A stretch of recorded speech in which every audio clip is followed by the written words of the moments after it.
بسم اللہ الرحمن الرحیم۔ السلام علیکم ورحمۃ اللہ وبرکاتہ۔ آج کے لیسن میں ہم سورۃ اخلاص کی اس آیت کا ترجمہ کریں گے، لم یلد ولم یولد۔ پہلے ہم اس کا لفظی ترجمہ کریں گے، لم نا، جیسا کہ میں نے آپ کو پہلے بتایا تھا کہ جو لا ہے وہ حروف نفی میں سے ہے اور اس کو حروف نہیں بھی کہا جاتا ہے۔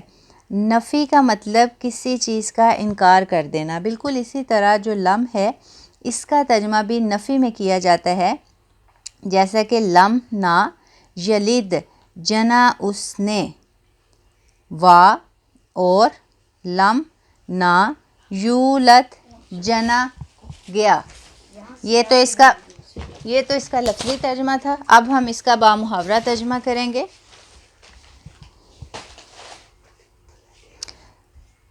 لم یلد ولم یولد، اس کا بامحاورہ ترجمہ، نہ اس کی کوئی اولاد ہے نہ وہ کسی سے پیدا کیا گیا۔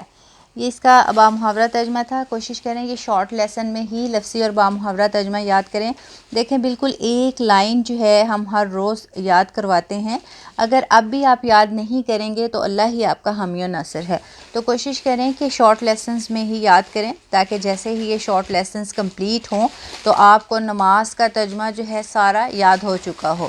جزاکم اللہ خیر۔ السلام علیکم ورحمۃ اللہ وبرکاتہ۔